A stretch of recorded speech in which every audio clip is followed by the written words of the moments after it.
Throughout the length and breadth of America, thousands of sportsmen reenact this of times each year. To the man who loves the feel and the lines of a good gun, the brisk of the autumn air and the feel of good rough earth under his feet, this scene should have approximately the same effect as the sharp smell of smoke assailing the nostrils of an old fire horse. The familiar sight of these men in their hunting clothes loading up the old trailer is a vivid invitation that few sportsmen can turn down. We might be heading for the Missouri Ozarks, the Tennessee Smokies, or the silent forests of Maine.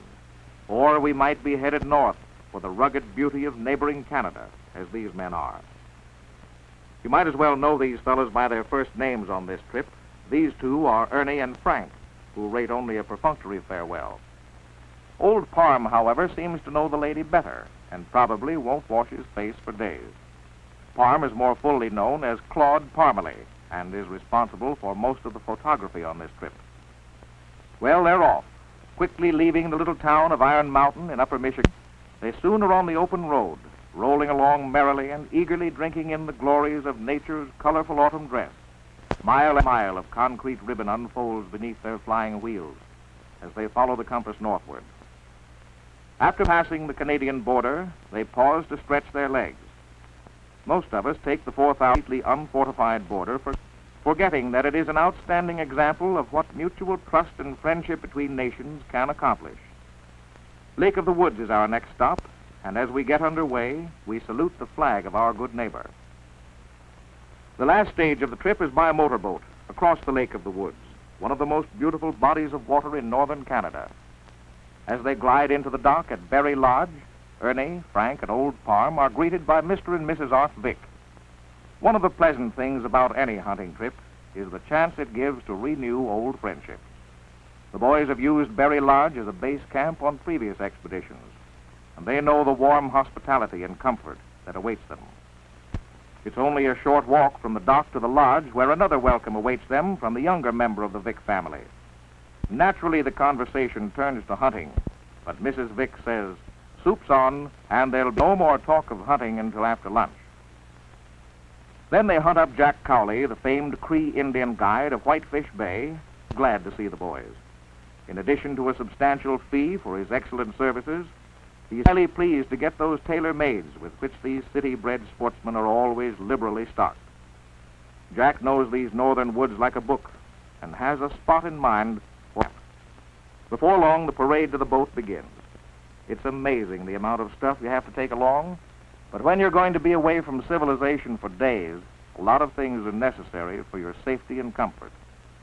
Old Faithful, the movie camera, is always ready to keep an interesting record of this hunting trip. A good dog is a good companion, and Monty, the Walker Hound, is going along just for the ride. He won't have any cripples to trail.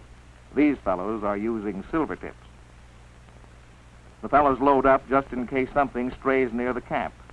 Up in this wild country, it pays to be prepared for any emergencies. Those are the new 348 silver tips they're putting into their Model 71 Winchesters. And that, gentlemen, is an ideal combination for heavy game. Even our canine friend recognizes a reliable. How about a bird for dinner? Wily old Jack can catch grouse with his bare hands, Indian fashion. At least so the story goes. Old Parm, however, relies on his Model 12 Winchester. Game is the thing up here in these northern woods, and Parm is equipped to have a go at anything.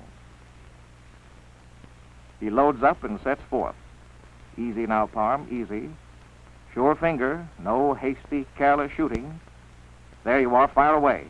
Oh, good shot, boy, good shot. Now, you don't mean to say that you can't find it. Here it is, right over here. Well, that's better. You had us scared for a minute. Don't forget that's the start of our dinner. And so it goes throughout the afternoon. That's a nice haul you've got there. We'll eat hearty tonight. This is a good example of experience and good judgment. That's a fine bag, brought down by a careful, competent hunter using good equipment. There's a time and place for everything. For oysters, Rockefeller at Antoine's, for lobster a la Newburgh at Waldorf, steak and kidney pie at the old Cheshire Cheese. Yes, a time and a place for everything. But breathes there a man with an appetite who who wouldn't go for a camp supper like this? Mm-mm. And don't think the wild creatures of the big woods don't know when it's dinner time. Look at this beautifully coated little fellow go after his camp dinner. And so life goes on at Camp Winchester. It isn't all play. There are chores to be done. The experienced outdoorsman will always see to it that his camp is in order before setting out on the hunt. Ernie and Frank and Old Parm police their camp thoroughly, and with the chores behind them, the boys set forth, their minds on fresh venison. Out in the field, our hunters stalk their prey just as for thousands of years man has tracked down his game, trying to maneuver the animal into a spot of vantage where a well-placed shot will bring him down. A beautiful doe soon comes into view, a perfect target and one at which an over-eager novice might excitedly fire. The experienced man knows automatically, however, that a much bigger prize is probably in the neighborhood, and the boys become exceedingly cautious, anticipating the buck they feel certain is nearby.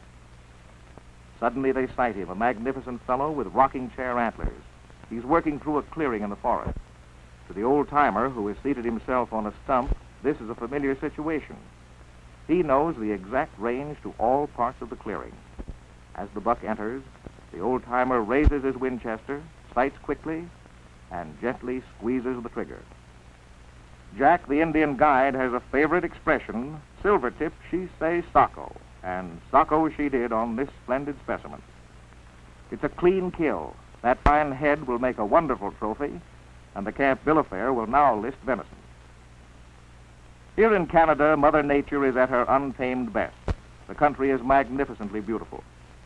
For several days, Jack has been promising the boys a thrill, and today, he said, now we go for to hunt the moose back into Big Bush, and we find ourselves high up on the rim rock, with the going getting rougher every hour.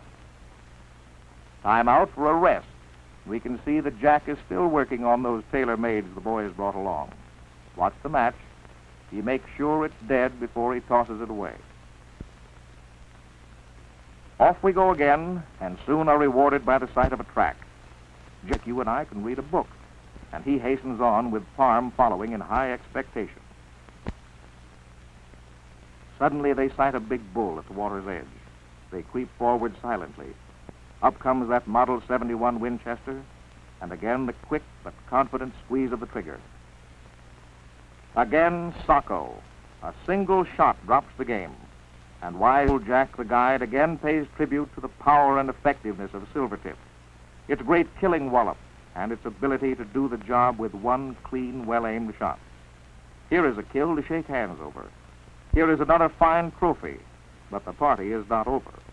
The moose must be skinned, quartered, and moved to camp.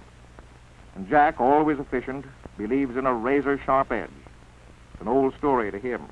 He makes a quick, clean job of it with a keen blade and the swift, sure strokes born of long experience. With a trophy such as this, it's no trouble with the boat, no matter how tired you are. These fellows really have a boatload to be proud of. And so as the shadows lengthen over beautiful, we leave our hunters to their triumphant trip back to camp.